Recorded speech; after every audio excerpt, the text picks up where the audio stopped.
다 일어나셔서 오늘 말씀 봉독하시겠습니다.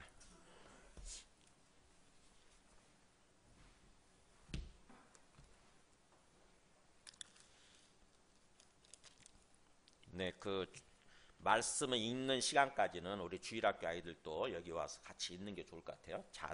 제대로 찬양도 못하고 제대로 못 읽더라도 우리 어릴 때 그렇게 자라났잖아요. 주일학교 때 저도 초등학교 때 기억을 하거든요. 그냥 어른들 속에 섞여서 같이 예배 드린 거예요. 그러면서 점점 이렇게 스며드는 거거든요. 점점 계속 이렇게 스며드는 것입니다. 그래서 그 말씀이, 그 성령이 우리를 인도하시는 거거든요. 그러니까는 아무것도 몰라도 여기서 장난쳐도 괜찮아요. 그래서 항상 이 시간까지, 말씀이 있는 시간까지는 같이 있었으면 좋겠어요. 자, 오늘 말씀은 골로새서 3장 18절입니다. 골로새 3장 18절에서 4장 1절까지 저와 여러분이 한 절씩 교독하시겠습니다. 아내들아 남편에게 복종하라. 이는 주 안에서 마땅하니라. 남편들아 아내를 사랑하며 괴롭게 하지 말라. 자녀들아 모든 일에 부모에게 순종하라. 이는 주 안에서 기쁘게 하는 것이니라. 아비들아 너희 자녀를 노엽게 하지 말지니 낙심할까 함이라. 종들아 모든 일에 육신의 상전들에게 순종하되 사람을 기쁘게 하는 자와 같이 눈가림만 하지 말고 오직 주를 두려워하여 성실한 마음으로 하라. 무슨 일을 하든지 마음을 다하여 주께 하듯 하고 사람에게 하듯 하지 말라. 이는 기업의 상을 주께 받을 줄 아나니 너희는 주 그리스도를 섬기느니라. 불의를 행하는 자는 불의의 보응을 받으리니 주는 사람을 외모로 취하심이 없느니라. 같이 읽겠습니다. 상전들아 의와 공평을 종들에게 베풀지니 너희에게도 하늘의 상전이 계심을 알지어다.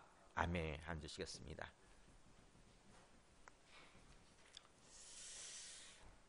네, 우리가 오늘 읽은 말씀은, 오늘 들을 말씀은 기본적으로 우리가 아는 말씀이죠, 그죠? 제가 특별히 매년 5월이 되면은 가정의 달을 맞이해서 이 말씀을 전했기 때문에 기본적으로 우리가 다 알고 있습니다. 근데는 그게 또 문제가 되는 것 같아요. 기본적으로 알고 있기 때문에 내가 알고 있다고 생각하고 그 말씀대로 살아가지 않으면서도 내가 착각을 하는 거죠. 내가 이 말씀대로 살고 있다. 근데 내 삶이 이렇게 원만하지 못하고 뭔가 이렇게 행복하지 못하지? 이렇게 생각을 하는 거예요. 그래서 이 말씀을 놓고 제가 고민을 많이 했습니다. 이미 다들 알고 있는 말씀인데 어떻게 전해야 되나?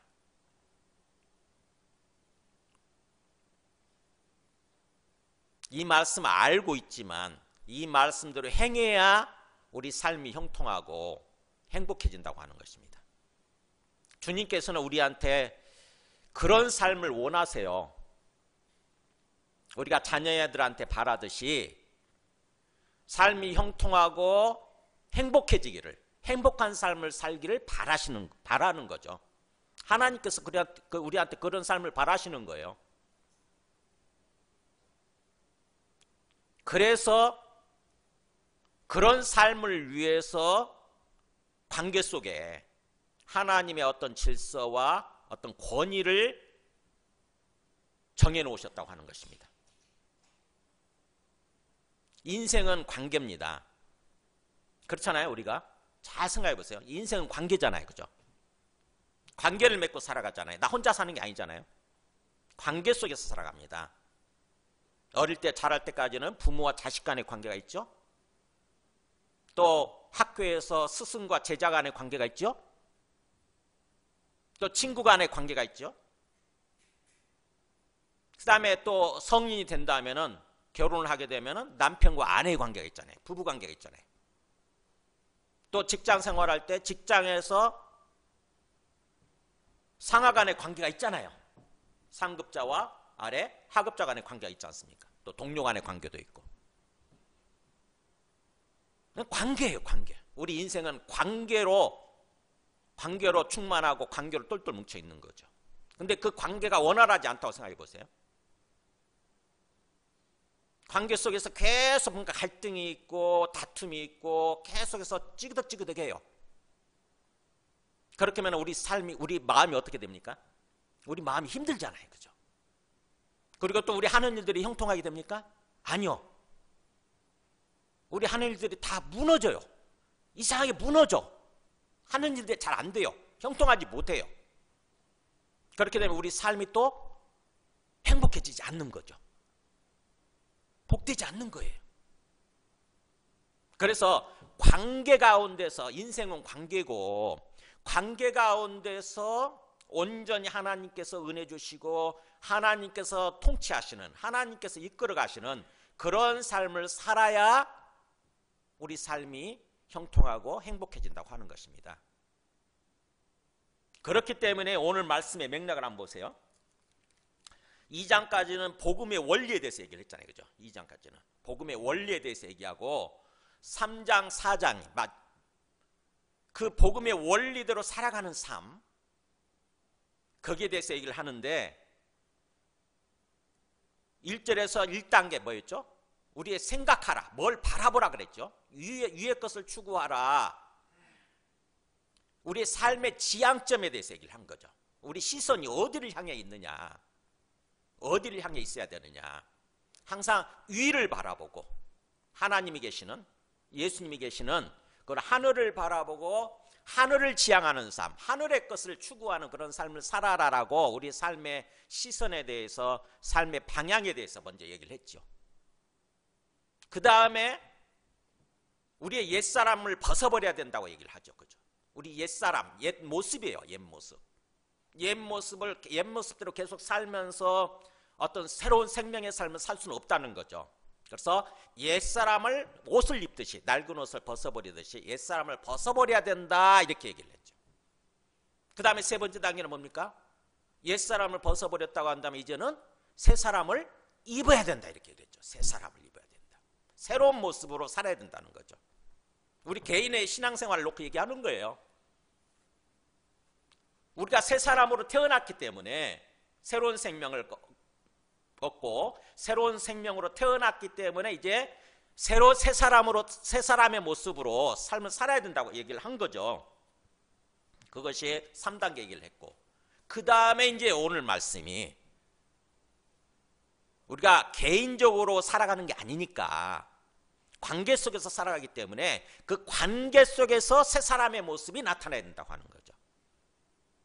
관계 속에서 새 사람으로 사는 그런 삶이 실천되어져야 된다고 하는 것입니다. 그래서 오늘 말씀이 어떻게 보면은 그 복음의 원리의 결론이고 열매예요. 열매.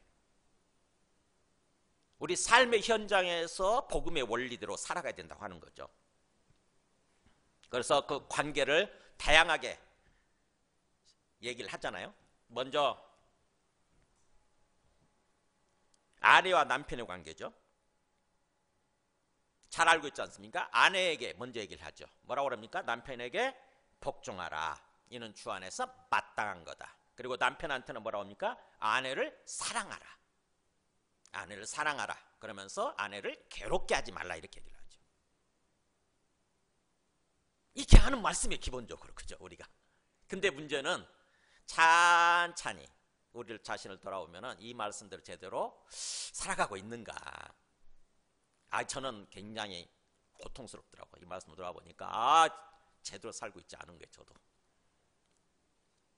먼저 아내들한테 남편에게 복종하라 그럴 때 이 복종하다란 말이 굉장히 의미 있는 단어입니다. 히포타소 그래가지고, 피프가 몸 아래거든요. 몸 아래에다가 딱 자기를 갖다 놓다, 이런 뜻이에요. 몸 아래에 자기를 갖다 놓다. 이 군대 용어거든요. 군대에서 하급자가 상급자 밑에 딱 갖다 놓는 거예요, 자기를. 그래서 상급자가 얘기를 하고 명령을 하면은 복종하잖아요. 그죠? 그 용어예요. 그렇듯이 아내는 남편이라고 하는 존재 그 밑에다 자기 몸을 갖다 놓으라는 거죠. 군대에서 하급자가 그렇게 복종하듯이, 상급자에 복종하듯이 그렇게 하라는 거예요. 이게 하나님께서 정하신 질서고 권위라는 것입니다. 인격적으로 동등해요. 인격적으로 동등한데 하나님의 나라는 무질서한 어떤 세상이 아니고 질서가 있는 세상이거든요. 질서가 있는 세상.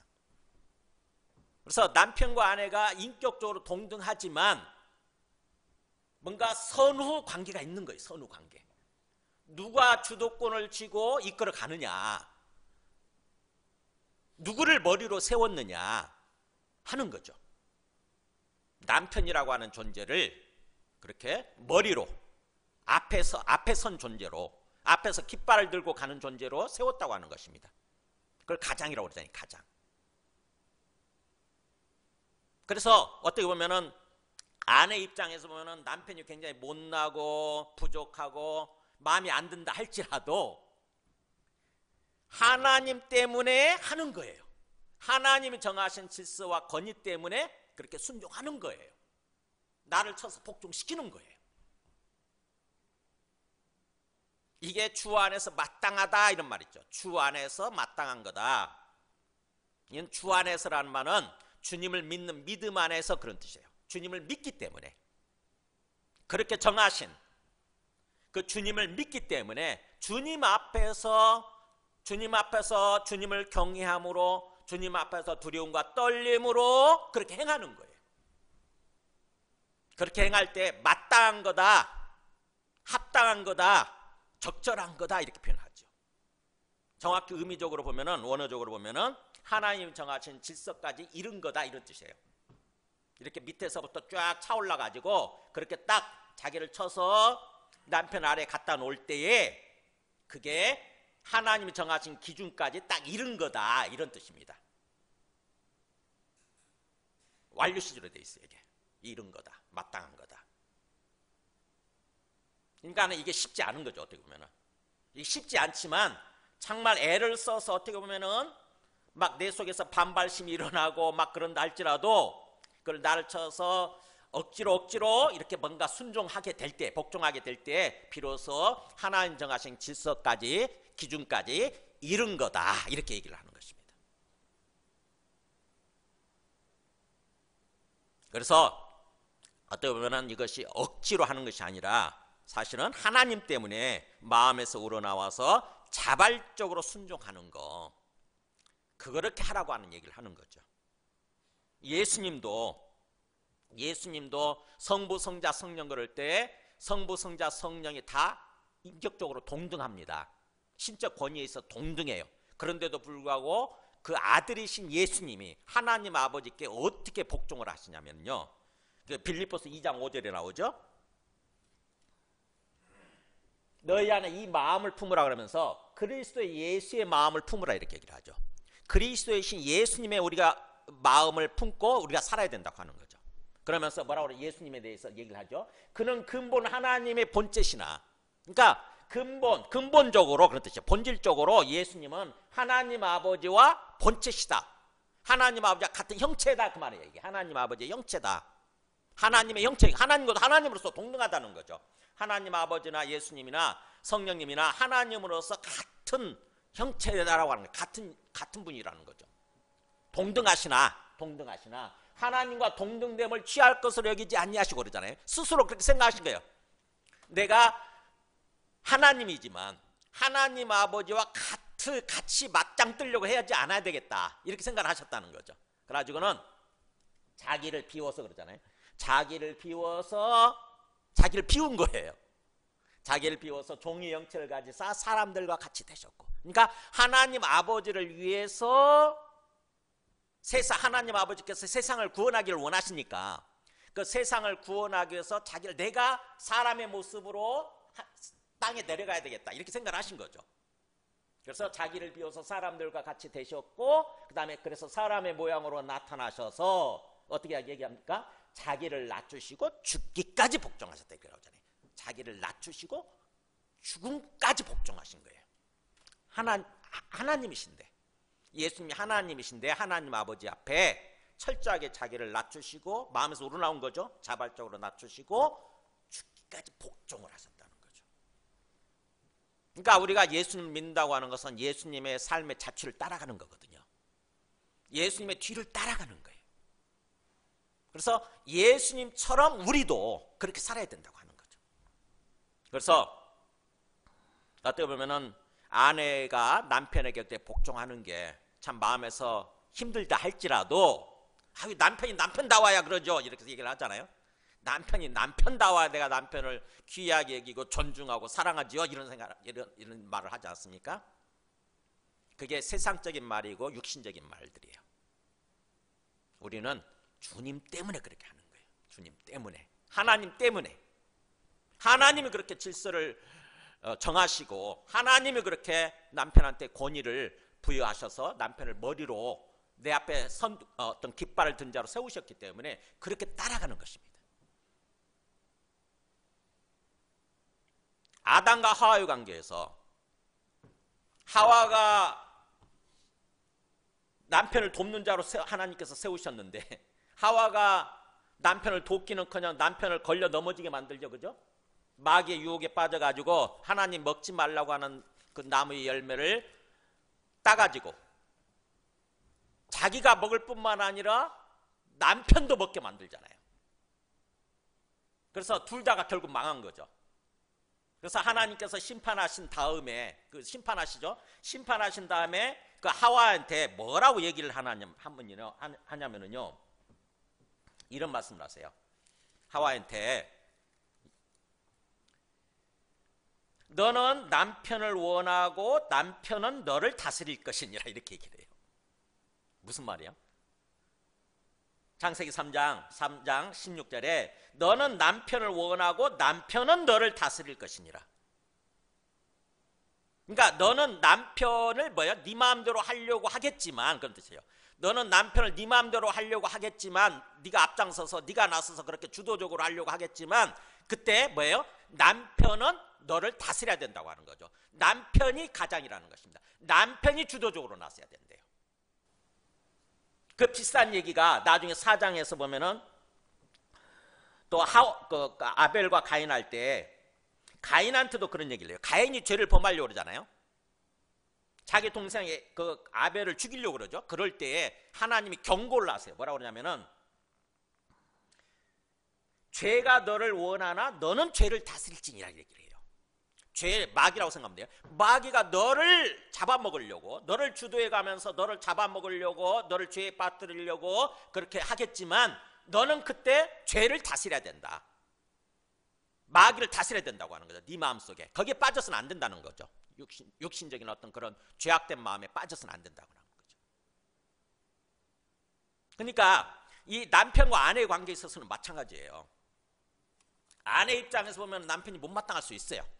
남편이 정말 못나 보이고 부족하고 자기보다 아는 것도 없고 자기보다 판단력도 뒤지고 뭔가 순종하고 존경하고 따를 만한 구석이 하나도 없어 보일 수 있습니다. 그래서 결국에는 아내가 주도적으로 남편을 부리면서 나선다고 생각해 보세요.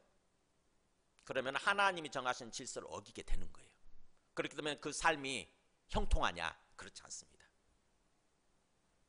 저는 그 말 싫어하지만 우리 속담에 그런 거 있잖아요. 암탉이 울면 집안이 망한다. 뭐 조상들이 어떻게 보면 지혜죠.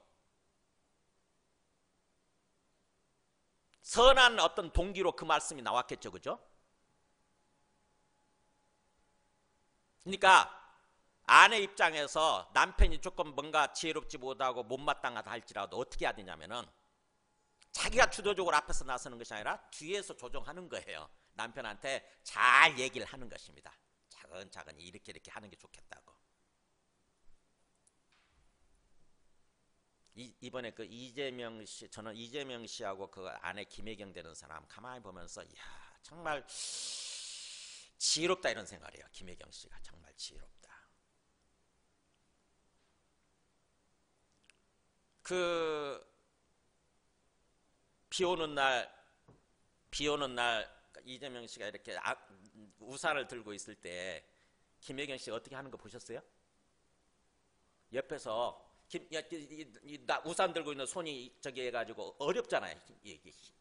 붉으잖아요. 팔이. 그러니까 우산 들면 힘들다고. 그때 어떻게 해요? 김혜경 씨가? 이렇게 받쳐주잖아요. 손으로. 안 보이게 살짝 받쳐주잖아요. 그리고 그 공식 석상에서 이재명 씨가 자기도 모르게 손톱에 뭐가 나왔는지 이렇게 긁고 있었어요. 그랬더니 그 아내가 그러잖아요. 살짝 이렇게 치잖아요. 살짝 내리잖아요. 그게 돕는 모습인 거예요. 그런 모습으로 행하는 거죠. 아내는 지혜롭게, 남편한테 지혜롭게 잘 뭔가 얘기를 해서 남편이 전면에 나서게 만드는 거예요. 그러면 사람들은 그것을 정말 존경하고 따르게 되는 거예요. 근데 그 상대적인 어떤 그 윤석열 씨와 그 다음에 김건희 씨 보세요. 김건희 씨 입장에서 보면 윤석열 씨가 굉장히 못마땅했겠지. 굉장히 못나 보이고 생각이 없고. 그래서 어떻게 합니까? 자기가 나섰잖아요. 자기가 주도적으로 나섰어요. 모든 것에 있어서. 마치 자기가 대통령이 된 거야. 그래서 V제로라고 했잖아요. 결국 결론이 어떻게 됩니까? 지금 모든 일에 자기가 단서서 하는 바람에 결국에는 망한 거예요. 굉장히 어리석은 거죠. 굉장히 근시안적인 거예요. 멀리 보고 하나님의 관점에서 바라보고 어떻게 보면 상대방 중심적인 사고가 필요한 거죠. 주님 중심적인 사고 필요하고 상대방 중심적인 사고가 필요한 게 항상 주님 앞에서 주님이 뭘 바라실까, 또 상대방 입장에서 상대방을 내가 어떻게 해주는 게 상대방이 이렇게 뭔가 이렇게 빛이 나고 멋진 모습으로 세워질 수 있을까, 이렇게 생각을 해야 되는 거죠.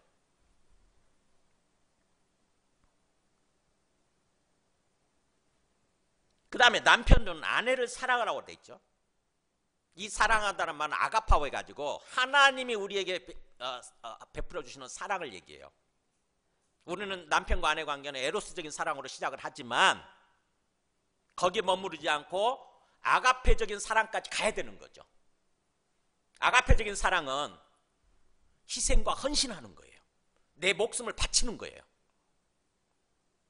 그러니까 남편 입장에서 아내를 사랑하는데 내 어떤 이기적인 욕망, 어떤 그 충족을 위해서 그렇게 하는 것이 아니라 기본적으로 뭐예요? 하나님이 우리를 사랑해 주셨듯이 그렇게 사랑하는 것입니다. 내 생명을 들여서까지, 내 목숨을 들여서까지 그렇게 희생적으로, 헌신적으로 사랑하라는 거예요. 그러면서 아내를 괴롭게 하지 마라 이렇게 얘기하죠. 이 괴롭게 하다는 말도 굉장히 의미심장한 말이에요. 마음속에 쓴 감정을 붓고 그것을 말이나 행동으로 나타내는 거예요. 괴롭게 하다는 말은 쓴 감정 있죠. 기분 나쁜 감정이 있을 수 있잖아요. 우리가 남편과의 관계에서. 그거를 결국 말이나 행동으로 표출하는 것입니다. 그렇게 되면 어떻게 됩니까? 아내가 상처를 받게 되잖아요. 마음의 상처를 받게 되죠. 피카소와 아내 이야기를 제가 하나 들어드렸습니다. 피카소 아시죠? 유명한 화가. 아내와 함께 파티에 참석을 했대요. 근데 아내는 오래간만에 이렇게 외출을 하는 거니까 자기가 오래전부터 입고 싶었던 드레스를 입고 딱 간 거예요. 근데 피카소는 아내의 옷에 전혀 신경도 쓰지 않고 오직 자기가 그린 그림만 계속 얘기를 하는 거예요. 그림 얘기만 하는 거예요. 아내가 크게 상처를 받고 집에 들어와서 막 울었는데 나중에 그 피카소가 그걸 깨닫고 그림 밑에다 그렇게 썼다고 그럽니다. 오늘 밤 당신이 가장 아름다웠다는 것을 늦게 알아서 미안합니다. 이렇게. 오늘 밤 당신이 가장 아름다웠다는 것을 늦게 알아서 미안합니다. 이렇게 썼더래요. 그러니까 어떻게 보면은 상처를 주지 않아야 되는 거죠. 남편 입장에서 아내한테 상처를 주는 게 제일 문제가 되는 거예요. 제가 이거 찔리더라고. 정말 마음에 찔리더라고. 저도 상처를 많이 주거든요. 마음속에 못마땅한 감정이 있어가지고 그거를 저도 조금 참긴 참아요. 조금 참긴 참는데 나중에 가서 결국에는 어느 순간에 싸우다 보면은 그걸 폭발시켜버리는 거예요. 그러면 그 상처를 주면 그 상처 못을 박은 거잖아요. 일종의 마음에. 나중에 못을 빼도 사과하고 그래도 그 못 박힌 자국은 남거든요. 상처 흉터는 남거든요. 아내는 그것을 계속 기억해야 되는 거죠. 그렇게 하지 않도록 하라는 것입니다. 그래서 남편은 아내를 사랑하되 상처를 주는 거, 그것을 항상 조심해야 되는 거죠. 지금 말씀에서 하나님께서 그걸 어떻게 보면은 그때 당시에도 그게 많았대요. 그때 당시도 가부장제 사회잖아요. 중동 특히 얼마나 그게 심합니까? 우리 이시 조선 시대처럼 중동 사회는 더 그렇거든요. 여자는 사람 취급도 안 했거든요. 그러니까는 남편이 또 뭔가 여자들 계속 많은 여자들 아내로 맞이하잖아요. 마음에 안 들면 내치고 새로운 여자를 또 아내로 맞이하는 거죠. 그렇게. 그러면서 얼마나 상처를 줬겠습니까? 그런 사회 속에서 지금 얘기를 하는 거예요. 절대로 그렇게 하지 말라는 거죠. 하나님께서 그 아내를 붙여주셨고, 하나님이 정해주셨고, 하나님이 만나게 해주셨고, 하나님이 엮어주셨으니까 하나님 주신 사람으로 알고 하나님께서 사랑하시듯이 하나님 대신에 그렇게 사랑하라는 거죠. 아내는 또 하나님이 붙여주신 남편이기 때문에 또 하나님께 하듯이, 주께 하듯이 그렇게 하라는 거죠. 그래서 에베소서 5장 21절에 보면은 좀 더 자세하게 나와 있죠. 이렇게 아내들이여 남편에게 복종하기를 누구에게 하듯 하라? 주께 하듯 하라고. 하나님이 붙여준 사람이고 하나님이 내 앞에 지금 계시기 때문에 마치 주님께 하듯이 이렇게. 반대로 남편들은 아내를 사랑하되 어떻게 하듯이? 그리스도께서 하듯이. 그러니까 주께서 하시듯이 이렇게 하라는 거죠. 주께서 하시듯이. 그래서 주께 하듯이 하는 거고, 내가 아래 입장에 있을 때는 주께 하듯이 하는 거고, 내가 위에 입장에 있을 때는 주님께서 하시듯이 그렇게 하는 거예요. 주께서 하시듯이. 그럴 때 비로소 하나님이 정하신 질서대로 우리 삶이 굴러가는 것이고 우리 삶이 형통하고 행복해진다고 하는 것입니다. 그 다음에 두 번째 관계예요. 부모와 자녀 관계, 자녀와 부모 관계죠. 항상 밑에부터 얘기하죠. 자녀들아 모든 일에 부모에게 순종하라. 이는 주 안에서 기쁘게 하는 것이니라. 모든 일에 부모에게 순종하라. 앞에 복종하라는 말과 조금 다릅니다. 남편과 아내 관계에서 복종하라고 그랬는데 여기서 순종하라는 말 조금 달라요. 힙합곡 그래가지고 이것은 아래에서 듣는 거예요. 듣는 거. 아쿠오. 아래에서 듣는 거예요. 제가 주보에 다 써놨어요. 그러니까 이거는 뭐예요? 말에 귀를 기울이는 게 중요한 거죠. 자녀 입장에서 부모 밑에서 부모 자기를 낮추고 부모님이 뭘 말씀하고자 하는지, 뭘 말씀하시는지 그거를 경청하는 게, 귀를 기울이는 거예요. 이게 순종하는 거예요. 모든 일에, 즉 모든 상황에서 그런 뜻이죠. 모든 상황에서 부모가 뭘 말씀하시려고 하시나, 뭘 말씀하시나라고 부모 말에 먼저 귀를 기울이는 거, 이게 순종하는 것입니다. 행동으로 옮기기 전에 부모 말에 귀를 기울이는 거. 그래가지고 이거예요, 지금 이거 원하시는 거예요 라고 어떻게 보면 맞장구 쳐주는 게 중요한 거죠. 그죠? 확인하는 게 중요한 거죠. 그게 부모 마음을 알아주는 거죠. 그러면 부모 입장에서 그 애가, 자녀가 조금 부족하게 행동해도 이미 내 마음을 알았잖아요. 그걸로 만족하는, 그걸로 어떻게 보면 기쁜 거죠. 그걸로 어떻게 보면 부모 입장에서 부모의 권위를 존중해 주는 것이고, 그 다음에 부모 말씀대로 행하려고 하는 그런 모습이잖아요. 그러면 그것이 어떤 행동으로 실제로 부족했다 할지라도 부모는 그걸 만족하게 되고 행복하게 느끼게 되는 거예요. 실제로 그렇더라고. 저도 부모 입장에서 해보니까. 제일 부모 입장에서 화날 때가 뭐냐면은 내 말이 안 먹혀 들어가는 거예요. 내 말을 무슨 말인지도 못 알아듣는 거예요. 내 말에 귀를 기울이지 않는 거예요. 그래서 자녀 입장에서는 가장 중요한 게 부모 말에 귀를 기울이는 거. 이렇게 마치 어떻게 보면은 우리 식당 같은 데 가서 보면은 그 주문 받을 때 직원이 딱 무릎 꿇고 딱 이렇게 해가지고 탁자에 딱 자세를 맞춘 다음에 눈높이를 맞춘 다음에 듣잖아요. 그죠? 주문할 때 그런 모습과 똑같은 거죠. 부모가 무슨 말을 할 때 그 말에 딱 이렇게 귀를 기울이는 거예요. 그게 순종하는 것입니다. 그럴 때 그것이 바로 주 안에서 기쁘게 하는 거다. 주 안에서란 말은 주님께서 보실 때 그런 뜻이에요. 주님이 지금 위에서 보시면서 주님의 마음이 기쁘게 된다는 뜻이에요. 주님의 마음이 만족하게 된다고 하는 거죠.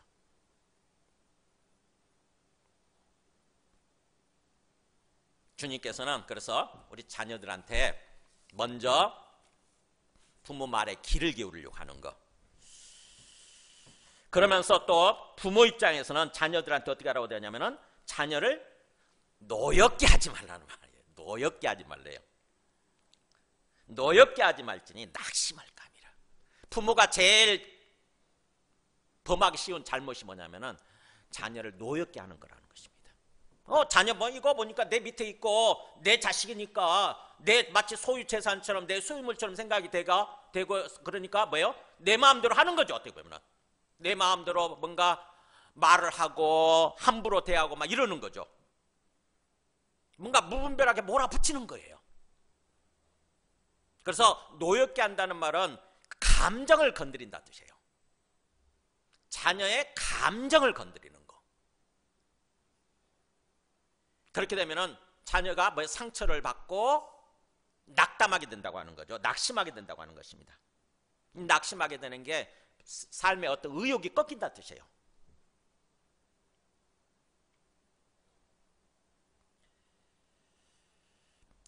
제가 이 말씀을 묵상하면서 딱 걸린 게 우리 예빈이 키울 때 아주 어릴 때요. 그때 4살, 5살쯤 됐을 때인가? 아는 사람 친지 결혼식장에 갔는데 예빈이가 안 들어가려고 그러는 거예요. 결혼식이 다 시작이 되고 그랬는데 안 들어가려고 계속 버티는 거예요.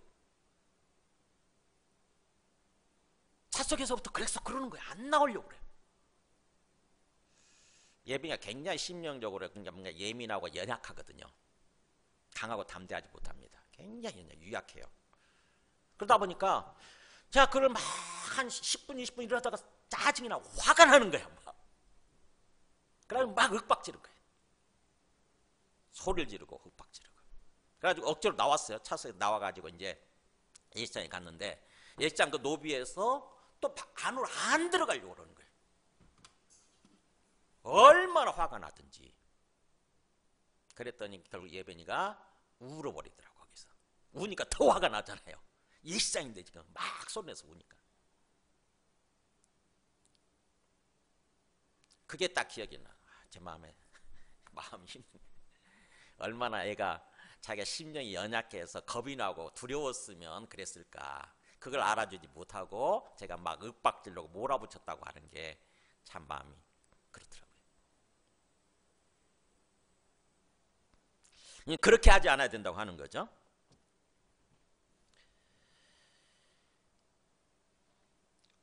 그래서 아비들아 너희 자녀를 감정적으로 건드려서 몰아붙여서 상처를 주고 그래서 그의 어떤 살아갈 의욕을 꺾지 마라. 낙심하게 한다고 하는 게 그 영혼이 힘을 잃게 만드는 거거든요.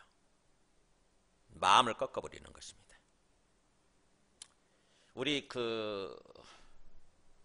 우리 한국에서 초중고 어린아이들 자살률이 굉장히 높은 거 아세요? 제가 한번 지도를 보여줘 보세요.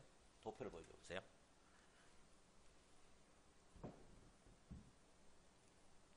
개발도상국이라고 그러죠. 그 국가에서 우리가 제일 높대요. 이게 보면은 쭉 올라가죠. 계속 올라가고 있죠. 이렇게 2015년부터 시작해가지고 2023년도에 4.11이에요. 10만 명당 4명이에요. 그러면은 100만 명이 되면은 40명이죠. 우리 지금 한 청소년들이 한 200만 명 되죠? 더 될 거야? 아마 훨씬 더 될 거야 아마.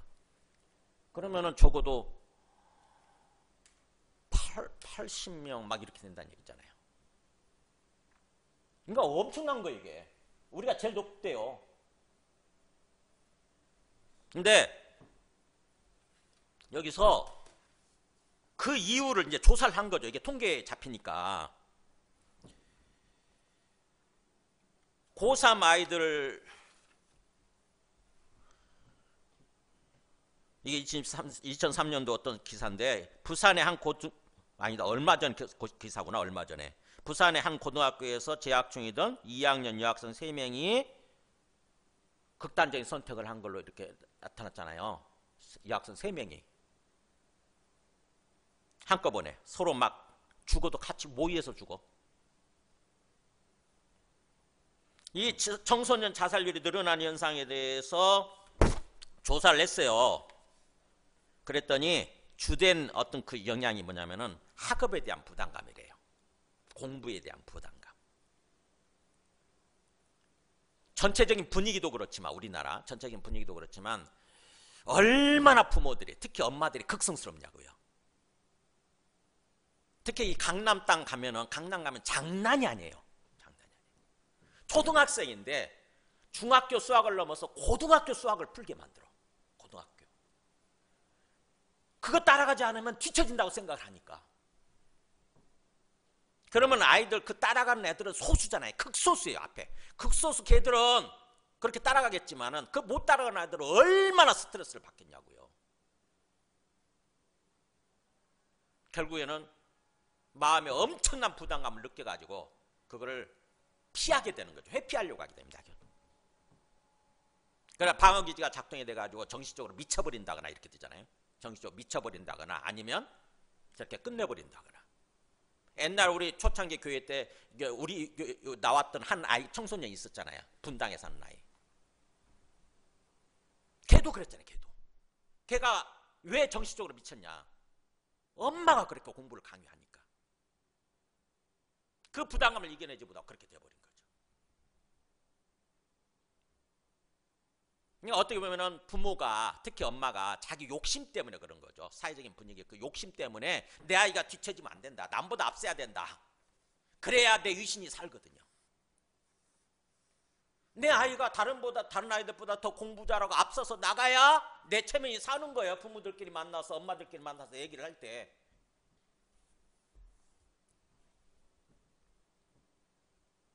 옛날에 드라마 TV 드라마에 뭐 있었죠? 그거? 무슨 캐슬? 예? 스카이 캐슬 그게 있잖아요. 장난이 그 사실이거든요. 그게. 그러니까 부모 입장에서 특히 자녀를 대할 때 특히 엄마 입장에서 자녀들을 정말 하나님 입장에 생각을 해야 돼. 하나님 앞에서 항상 하나님 앞에서. 그래서 하나님께서 이 아이를 키운다고 한다면 어떻게 키우실까? 하나님께서 이 아이를 대하신다고 한다면 어떻게 대하실까? 이렇게 하나님 입장에서 생각을 하는 거예요. 하나님 입장에서. 그래서 주의 교훈과 훈계로 아까 에베소서에서 노엽게 하지 말고 이렇게 자녀를 노엽게 하지 말고 어떻게 해요? 오직 주님의 교훈과 훈계로 양육하라. 주님이 가르치시듯이 교훈이란 게 가르침이에요. 주님께서 가르치신 것처럼 또 잘못했을 때도 주님께서 훈계하시듯이 즉 주님 입장에서 주님께서 하시듯이 우리는 주님을 대신하는 존재니까 아이들이 우리가 낳긴 했지만 우리 게 아니거든요. 주님이 주셨잖아요. 주님이 생명, 우리가 생명을 줄 수 있는 게 아니잖아요. 주님이 생명을 주셨기 때문에 주님의 것이에요. 우리는 주님의 것을 맡은 자라고 하는 거죠. 맡은 자, 위탁자, 수탁자. 내 것처럼 그렇게 생각하면 착각하면 안 되는 거죠. 항상 우리는 주님의 것을 맡아서 임시적인 기간 동안 그렇게 기르는 거잖아요. 관리하는 거잖아요. 나중에 성인이 되면 완전히 벗어나지 않습니까? 우리 품을 떠나지 않습니까? 그러니까 그때까지 주님의 뜻대로 잘 주님의 뜻을 살펴서 잘 관리하고 잘 양육하려고 해야 되는 거예요.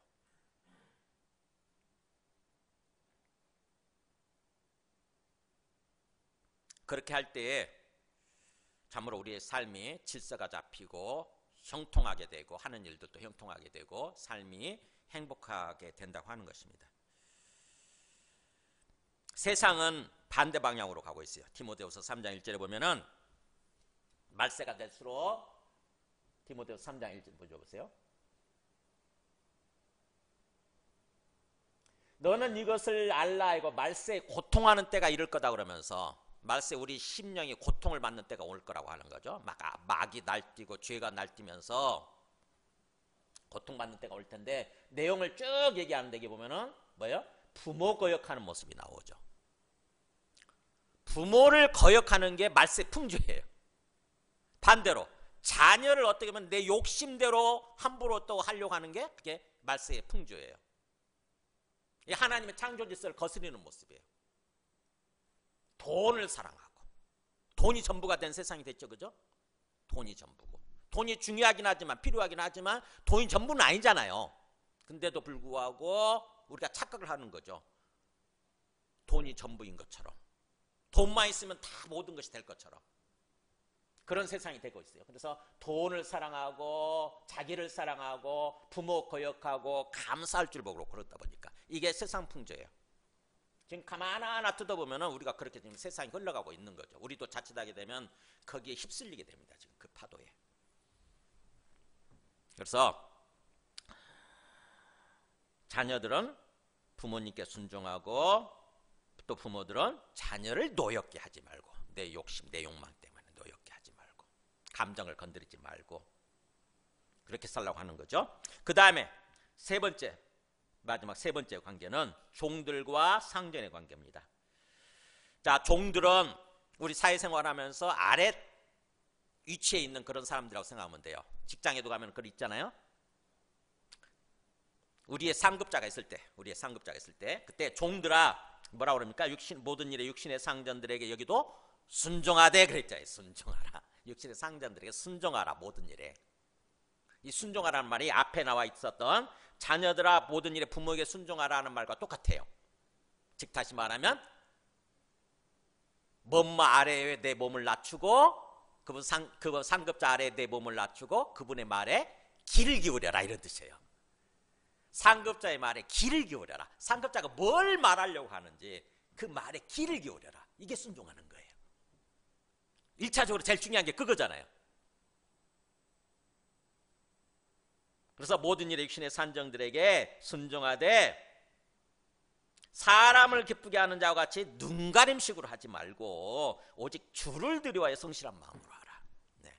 우리가 자칫하게 되면은 항상 사람만 의식을 하고 사람이 볼 때만 하죠. 사람이 볼 때만 보이는 것만 잘해. 보이는 것만. 그게 눈가림이에요.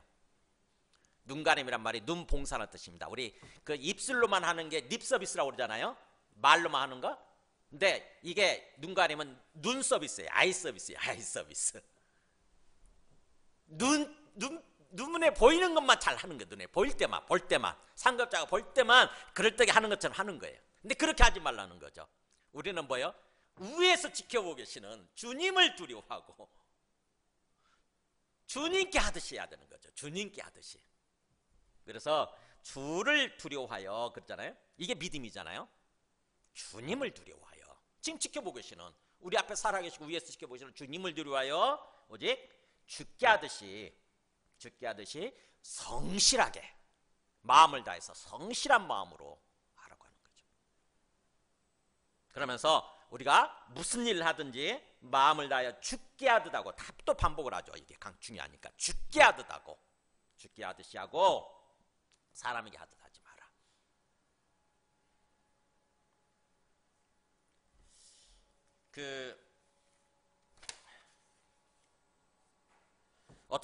어떤 병원 청소부가 병원 화장실 청소를 열심히 하더랍니다.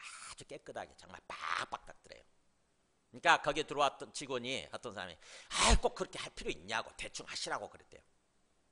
그랬더니 이분이 하는 말이 저는 크리스찬이고 주님을 위해서 합니다. 이렇게 얘기를 하더래요. 주님을 위해서 합니다. 그런 자세를 하는 게 우리는요. 그래서 무슨 일을 하든지 마음을 다해 죽게 하더라고 사람에게 하듯 하지 마라. 그러면서 이게 중요한 게 뭐냐면은 이는 기업의 상을 주께 받을 줄 아나니 너희는 주 그리스도를 섬기느니라. 우리가 그렇게 했을 때 어떻게 행했느냐에 따라서 주님께서 상급을 주신다는 것입니다. 주님께서 지켜보시면서 주님께서 제가 정말 성실하게 나에게 하듯이 그렇게 하는 거예요. 그러면 주님께서 그걸 싹 씻고 마시겠어요? 주님의 마음이 기쁘시면 주님의 마음 움직이는 거예요. 그 사람을 세우는 것입니다. 그 사람한테 상을 주는 거예요. 그 사람을 승진시킨다거나 큰 어떤 경제적인 보상을 한다거나 상을 주시는 거예요. 그래서 기업의 상을 주님께로부터 받을 줄 아나니 너희는 바로 그렇게 주가 되시는 그리스도를 섬기는 그런 삶을 살고 있다고 하는 거죠. 그게 우리가 그렇게 믿는 거야. 주님을 믿는 거잖아요. 그죠? 주님을 믿는 믿음 안에서 우리가 행하고 있기 때문에 주님께서 그렇게 주님의 뜻대로 행할 때에 주님께서 상급을 주신다고 하는 거죠. 불의를 행하는 자는 불의의 보응을 받으리니 주는 사람을 외모로 취하심이 없느니라. 불의를 행하는 자. 그러니까 뭐예요? 주님 안 본다. 아니 사람 안 본다고. 주님 같은 생각하지도 않고 그냥 사람 앞에서만 그렇게 뭔가 잘못 행하는 사람이죠. 불의를 행하는 사람. 그런 사람들은 결국 불의의 상, 불의의 보응을 받게 된다고 하는 거죠. 나중에 다 밝혀져 가지고 결국 거기서 잘린다거나 직장에서 잘린다거나 큰 어떤 그 대우를 받는 거예요. 항상 우리는 주님 앞에서 행해야 되는 거죠. 그 다음에 4장 1절은 상전들아 의와 공평을 종들에게 베풀지니 너희에게 하늘의 상전이 계심을 알지어다. 자, 상전들한테 위에 직급에 있는 사람들한테 중요한 뭐예요? 밑에 사람들을 사랑하되 밑에 사람들한테 그 뭘 행해야 되느냐? 의와 공평을 행하라고 그래요. 의와 공평. 그러니까 밑에 사람들을 대할 때 주님께서 또 그 사람들 대하듯이 그렇게 해야 되는 건데 구체적으로 의와 공평을 행하는 모습이 해야 되는 거예요. 의와 공평. 의가 뭐냐? 옳은 거죠. 올바른 거, 의로운 거, 정당한 거.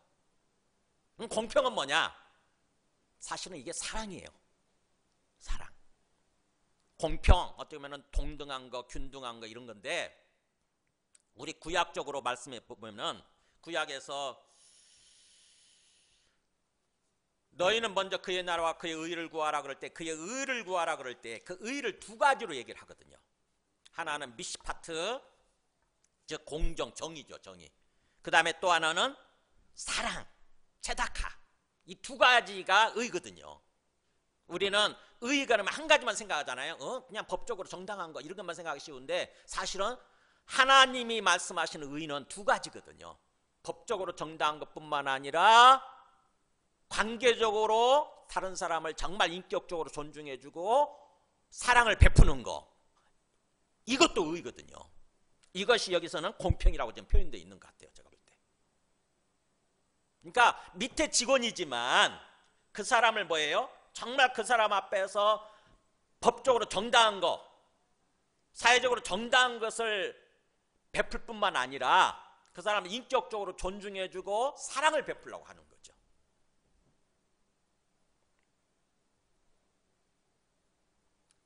이를테면은 지금 어떤 동남아 쪽에서 우리나라에 많이 들어와 있잖아요. 일꾼으로 노동자로 많이 들어와 있어요.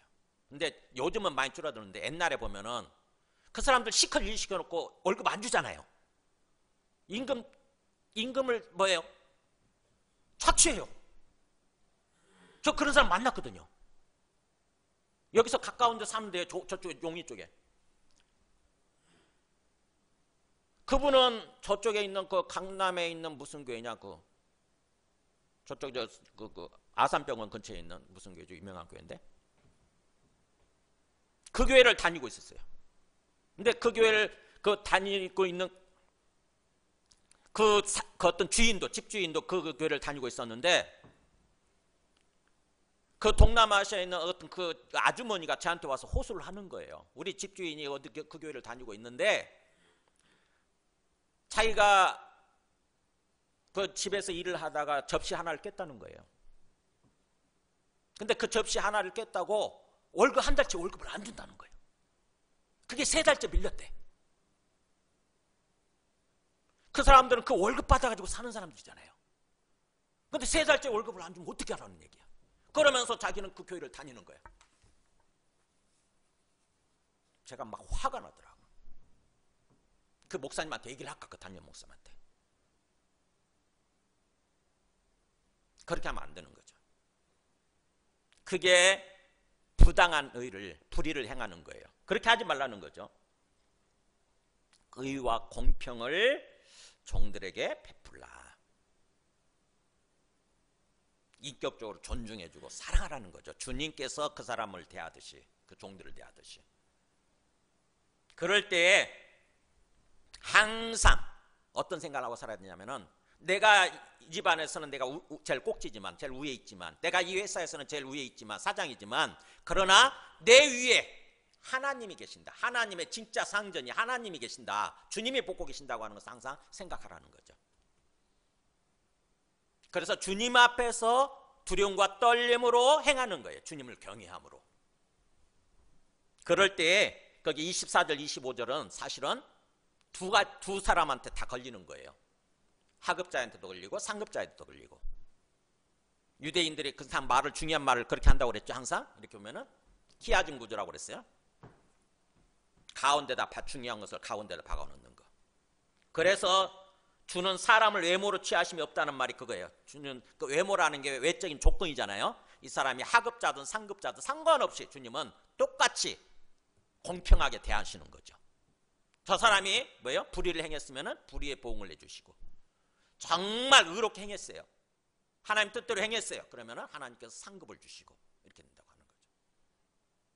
자, 말씀을 정리합니다.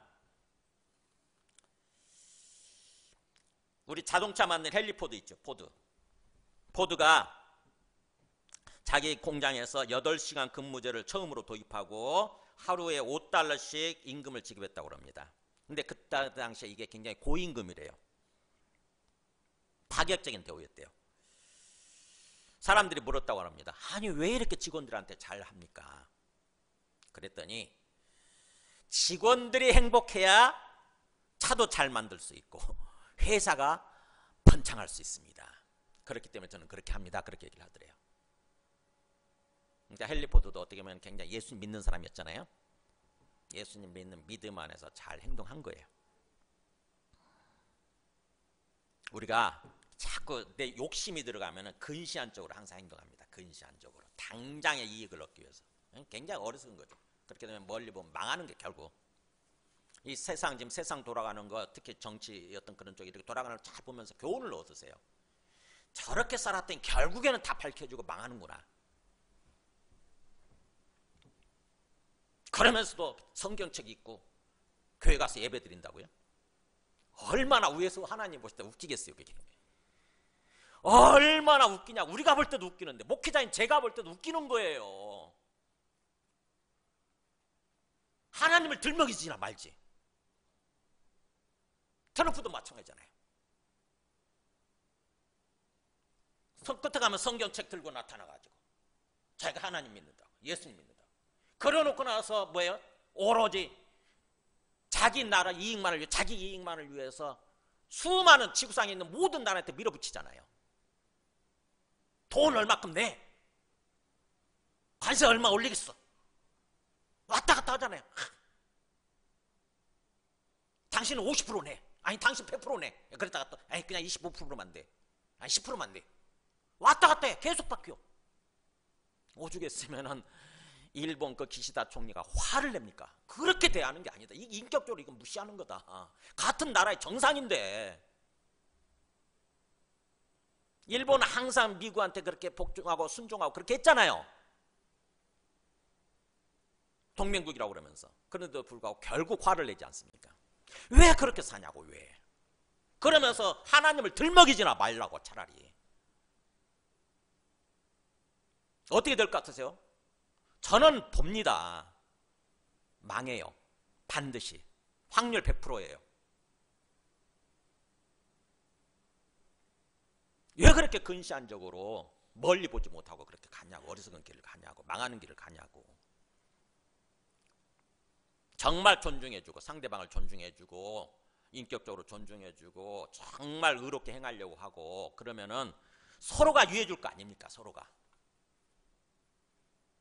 그래서 서로가 행복해질 수 있잖아요. 그 위에서 하나님 보시면서 얼마나 기뻐하시고 하나님께서 큰 은혜로 갚아주시겠어요. 그래서 말씀을 정리하면 오늘 말씀 보세요. 우리의 위치가, 속해 있는 위치가 잘 생각해 보세요. 저는 오늘 말씀에서 5가지 위치에 해당이 되더라고. 남편이고, 그 다음에 또 우리 어머니 살아계시니까 자녀이고, 그 다음에 또 우리 예빈이에게서는 저는 아버지고 부모고, 그 다음에 또 우리 교회에서 제가 이 교회 대표니까 목회자니까 어떤 그 상급자고 그러면서도 또 하나님 앞에서 종이에요. 아래 속에 있어요. 또 우리 교단에서도 내가 또 아래 직급에 속해 있는 사람. 그러니까 5 위치에 속해 있는 거예요. 내가 지켜야 될 게 5가지 내용이 있는 거죠. 여러분들도 마찬가지예요. 대부분 다 중복돼 있잖아요.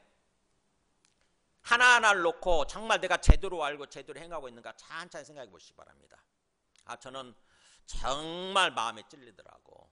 말씀을 전하긴 하지만 그래도 알아야 되니까 우리가 말씀을 제대로 알고 뭔가 행하려고 노력을 해야 되는 거죠. 완벽하게 행할 수는 없어요. 한꺼번에. 하나님도 완벽을 요구하지는 않으세요. 뭔가 우리의 어떤 그 마음, 우리의 노력을 원하시는 거죠. 우리가 새 생명을 얻어서 새 사람을 입고 새로운 삶으로 살려고 하는 그런 모습 있잖아요. 그런 말씀을 통해서 우리 관계 속에서 이렇게 행해야 되는 거구나. 이걸 알고 이렇게 하려고 할 때 그 마음을 주님께서는 기쁘게 받아주신다고 하는 것입니다. 주님께서 우리한테 더욱더 은혜를 주시게 되죠. 우리가 내 부족함을 깨닫고 우리가 이렇게 살 수 있는 힘을 주시옵소서라고 주님께 기도할 때 은혜와 긍휼을 충만히 부어주시도록 우리 마음속에 은혜와 긍휼이 충만하게 되면은 사람을 바라볼 때 달라지거든요. 사람을 대할 때 달라지게 됩니다. 그리고 또 성령을 충만히 부어주시도록 성령 충만하게 해주시도록 성령 충만하게 되면은 이 말씀을 실천할 수 있는 이 말씀대로 살아갈 수 있는 힘이 생기거든요. 힘이. 성령 충만을 구해야 되는 거죠.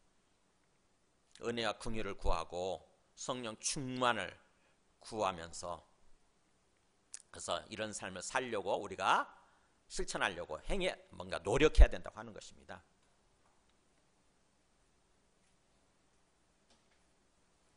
항상 주님의 입장에서 그래서 내가 좀 아래 위치에 있다 싶으면은 뭐예요? 위에 있는 위치에 있는 사람들 대할 때 죽게 하듯이 그리고 또 위에 위치에 있을 때는 아래 사람들 대할 때 주님께서 하시듯이 주께서 하시듯이 항상 이거를 생각하시기 바랍니다. 그래서 오늘 설교 제목을 그렇게 달려고 하다가 그냥 인생은 관계다 그냥 마음속에 기억이 잘 되도록 그렇게 설교 제목을 달았어요. 인생은 관계입니다. 우리 행복한 인생을 위해서는 관계가 형통해야 돼요. 하나님의 뜻대로 이루어져야 돼요. 하나님의 뜻대로. 그럴 때 그것은 하나님의 뜻대로 이루어지는 삶은 죽게 하듯이 그리고 주께서 하시듯이 하는 것입니다. 항상 그를 기억하시기 바랍니다. 우리 찬송하고